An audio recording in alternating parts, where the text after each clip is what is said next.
கந்தபுராணம் பகுதி 2.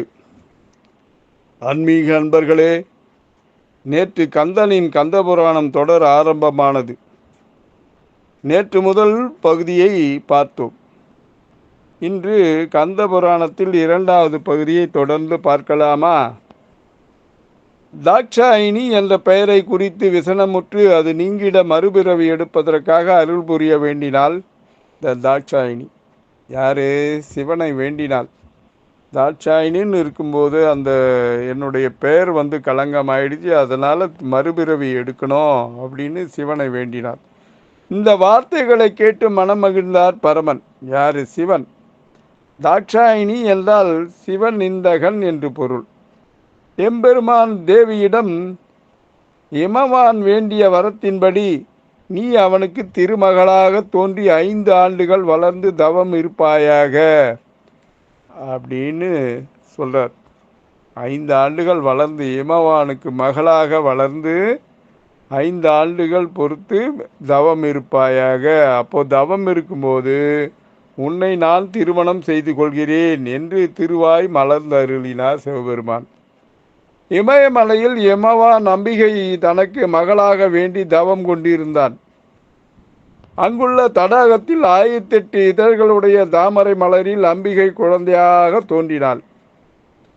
அங்குள்ள தடாகத்தில் 1008 இதழ்களுடைய தாமரை, அதில் அம்பிகை குழந்தையாக தோன்றினாள். அது கண்டு வேப்படைந்த இமவான் யாவும் இறைவன் செயல், இவையாவும் இறைவன் செயல் என்ற எண்ணி குழந்தையை எடுத்து தன் மனைவியிடம் கொடுக்க, அவளும் தாய்மை அடைவதற்கான அறிகுறிகளுடன் குழந்தையை வாரி அணைத்து பார்வதி என்ற பெயரில் அந்த பெயரிட்டு அந்த பெயரில் வளர்த்து வந்தாள். குழந்தைக்கு 5 வயது ஆனவுடன் தாயாகிய மேனையிடம் அம்பிகை என்ன பண்ணா, தான் சிவபெருமானை குறித்து தவம் செய்ய போவதாக அனுமதி கேட்டான். தன்னுடைய தாயாகிய மேனையிடம் கேட்கிறார். மேலும் தந்தையிடம் தன் எண்ணத்தை குறிப்பிட்டு வேண்டிட அந்த இமவான் அம்பிகை தவம் செய்வதற்கான ஏற்பாடுகளை செய்து கொடுத்தார். இமவான் அம்பிகை தவம் செய்வதற்கான இடத்தை ஏற்பாடுகளை செய்து கொடுத்தார். தாயின் மனம் இதற்கு இடம் கொடுக்கவில்லை. மேனை ஒத்துக்கல, தவம் செய்யலாம் போவானா அப்படின்னு அவ தடுத்தா. ஆனால் இமவான் ஒத்துக்கிட்டார். அவள் அம்பிகை தவம் இருப்பதை ஏற்காமல் தடுக்க முயற்சித்தாள். இதனால் அம்பிகைக்கு உமா என்ற திருநாமம் ஏற்பட்டது. தவம் வேண்டாம் என்ற பொருளை தரும் வார்த்தை தான் இந்த உமா என்னும் சொல். மேலும் அந்த சொல்லை தேவி பிரணவம் என்று கூறுவர். இந்த உமா மகேஸ்வரின்னு சொல்கிறேன் இல்லையா, உமான்னா தவம் வேண்டாம் அப்படின்ற பொருள் தருமா. குறிப்பு: ஓம் என்ற பிரணவத்தில் அகார உகார மகாரங்கள் உள்ளது. உமாவில் உகார மகாரங்கள் முதலிலும் அகாரம் இறுதியிலும் உள்ளது. எனவே அது தேவி பிரணவம் எனப்படுகிறது. திருக்கைலாயத்தில் சிவபெருமான் தட்சிணாமூர்த்தி கோலத்தில் மோன நிலையில் இருந்து சனகாதி முனிவர்களுக்கு சின்முத்திரையால் சிவஞானம் அருளினார். யாரு? சிவபெருமான் மோன நிலையில் சின்முத்திரை, அந்த சின்முத்திரையோடு இருந்து சிவஞானம் அருளினார். தட்சிணாமூர்த்தி கோலத்தில் திருக்கைலாயத்திலிருந்து சின்முத்திரையோடு இருந்து சிவஞானம் அருளினார் சிவபெருமான். சிவபெருமான் மௌன யோக தோற்றத்தால் அண்டமனைத்திலும் எல்லா உயிர்களுக்கும் காமம் தோன்றாமல் ஏக்கம் தடைபட்டது. அவர் சின்முத்திரையோடு இருக்கிறதால யாருக்கும் எந்த இதுவும் தோன்றலை. காமம் தோன்றாமல் ஏக்கம் தடைபட்டது. காமம் தோன்றினால்தானே சிருஷ்டி உண்டாகும், உயிர்கள் உண்டாகும். அந்த காமம் தோன்றாமல் ஏக்கம் தடைபட்டு போய்விட்டது. உயிர்கள் பிறக்கலை. சூரபன்மன் என்னும் அரக்கன் சகல வரங்களையும் பெற்று இந்திராதி தேவர்களை கொடுமைப்படுத்தி வந்தான்.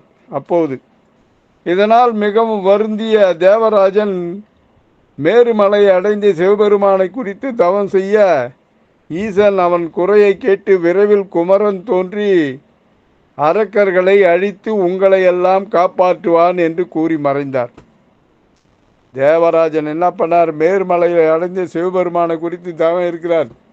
இந்த மாதிரி சூரபன்மன்ற அரக்கன் சகல வரங்களையும் பெற்று இந்திராதி தேவர்களை அழிக்கிறான். தேவர்களை அழிக்கிறதால நாங்கள் என்ன பண்ணுறதுன்னு சிவனை நோக்கி தவம் இருக்கிறார் இந்த தேவராஜன். அதுக்கு சிவபெருமான் என்ன சொல்கிறாரு? குமரன் தோன்றி அரக்கர்களை அழித்து உங்களை எல்லாம் காப்பாற்றுவான் என்று கூறிட்டு மறைஞ்சிட்டார்.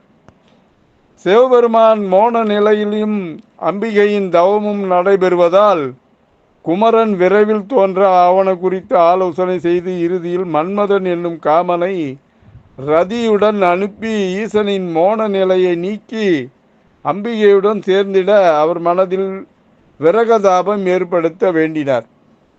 மன்மதனும் ரதி தேவியும் போயிட்டு சிவனோட மோன நிலையை கலைச்சி அவரை பழையபடி கொண்டாடணும், விரகதாபம் ஏற்படுத்தணும். அப்போ தான் அவர் ஈசன்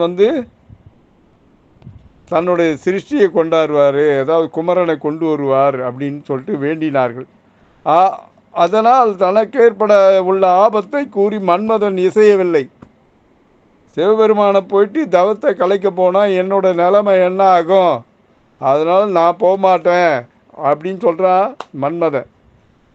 ஆனால் இறுதியில் பிரம்மனுடைய சாபத்துக்கு பயந்து சிவபெருமான் மீது மலர்கணைகளை செலுத்த இசைந்தான். அங்கே போனால் சிவபெருமான் என்னை ஒரு வழியாக்கிடுவார், போகலன்னா பிரம்மதேவன் என்னை ஒரு வழியாக்கிடுவார். என்ன பண்ணுறதுன்னு தெரியல. இருதலை கொல்லி எறும்பு மாதிரி தவித்தான் மன்மதன். என்ன கடைசியில் பிரம்மதேவன் சொல்கிற மாதிரியே நான் சிவபெருமான் மேலே மலர்கணையை எய்கிறேன் என்று இசைந்தான். திருக்கையிலாயம் அடைந்தான் மன்மதன். ஏற்கனவே மன்மதனை அனுமதிக்க வேண்டாம் என்று ஈசன் கூறியிருந்ததால் நந்தி தேவர் மன்மதனை தடுத்தார். உள்ளே போவாத, உன்னை உள்ளே வரக்கூடாதுன்னு சொல்லியிருக்காரு, அதனால் உள்ளே போவாத அப்படின்னு மன்மதனை நந்தி தேவர் தடுத்தார்.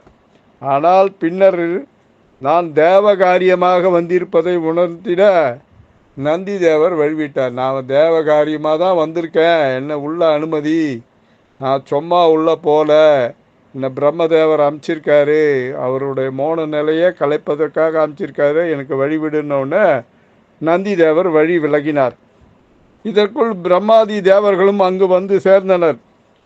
மன்மதன் ஈசனை அருகி தனது மனமிக்க மலர்கணைகள் 5ஐயும் சிவபெருமான் மீது பிரயோகிக்க ஈசன் அதனை அறிந்து தனது நெற்றிக்கண்ணை திறந்து மன்மதனை எரித்து அவனை சாம்பலாக்கினார். என்னுடைய தவத்தை நீ கலைச்சிட்டியே அப்படின்னு சொல்லிட்டு தன்னுடைய நெற்றிக்கண்ணை திறந்தார். நெற்றிக்கண்ணை திறந்தாவே எதிர்க்க இருக்கவன் சாம்பலாகிடுவான். அந்த மாதிரி மன்மதனும் சாம்பலாக போயிட்டான். அது கண்டு தேவர்கள் மேலும் இறைவனை பிரார்த்தித்து தங்கள் துயரத்தை கூறி முறையிட்டு காமனையும் உயிர்ப்பிக்க வேண்டினார்கள். இந்த மாதிரி சூரபத்மன் எங்களை அழிக்கிறானே, அப்படி இருக்கும்போது குமரன் தோன்றுவான்னு சொன்னீங்களே, நீங்கள் மட்டும் மோன நிலையில் போய் உக்காந்துட்டா குமரன் எப்படி தோன்றுவான்? தேவி வேற அங்கே போயிட்டு அவள் தவம் இருக்கிறா, அப்படி இருக்கும்போது குமரன் எப்படி தோன்றுவான்? அதனால்தான் நாங்கள் மன்மதனை விட்டு உங்கள் தவ நிலையை கலைக்க வைத்தோம் அப்படின்னு சொல்கிறாங்க. கருணை கடலாகிய சிவபெருமான் இமயமலை சென்று பார்வதியை திருமணம் செய்து கொள்வதற்காக கூறி தேவர்களை அனுப்பிவிட்டார். நான் போயிட்டு பார்வதியை திருமணம் செய்துட்டு வந்துடுறேன் அப்படின்னு சொல்லிட்டு தேவர்களை அனுப்பிவிட்டார். அப்போது காமனை இழந்த, அதாவது மன்மதனை இழந்த அவனது மனைவி ரதி தேவி அங்கு வந்தார். தேவர்களுக்காக அவர்கள் ஏவலினால் எனது பதி செய்த தவறை மன்னித்து உயிர்ப்பித்து அருள வேண்டும் என பிரார்த்தித்தாள் ஈசனை. ஈசனும் என்ன சொன்னார்? கௌரி கல்யாணத்தின் போது மன்மதனை அழிப்பதாக கூறி அவளுக்கும் இறைவன் கருணையை போற்றி சென்றார்.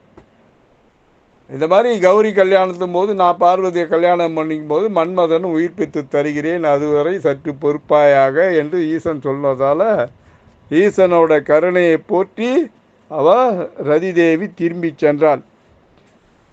பின்னர் சிவபெருமான் சனகாதி முனிவர்களுடன் மோனமே ஞான நிலை எம்மை மனதில் இருத்தி ஒருமையுடன் நினைப்பதே சாந்தி அளிக்கும் என்று கூறி அவர்களுக்கும் விடை கொடுத்து அனுப்பினார்.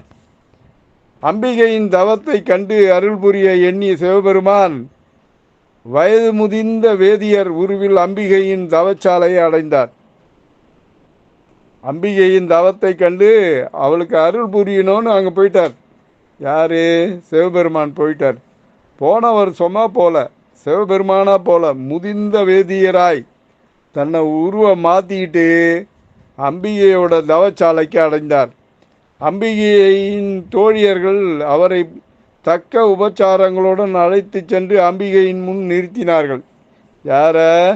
அந்த முதிர்ந்த வேதியர் யாரு? சிவபெருமான். அம்பாளிடம் தவக்கோலம் கண்ட ஈசன் அவளிடம், அவன் ஏன் உடலை வாட்டிக் கொள்கிறாள்?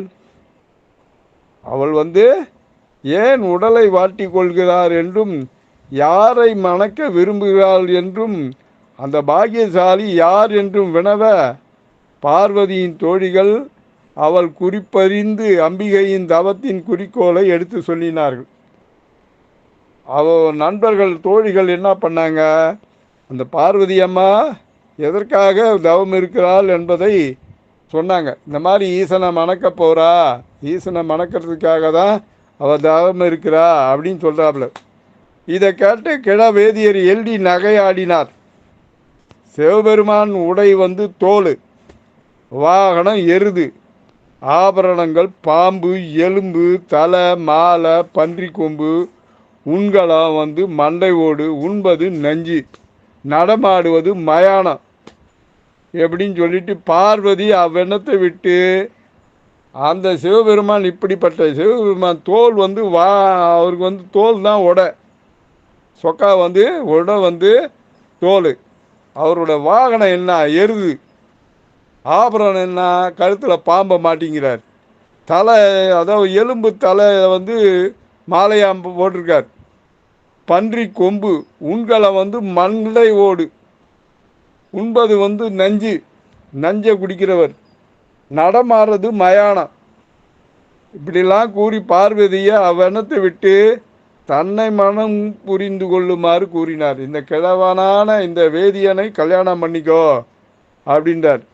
மிகவும் சினமுற்ற உமாதேவியார் கிழவேதியரை அவ்விடம் விட்டு அகலுமாறு ஆத்திரத்துடன் கூறினார்.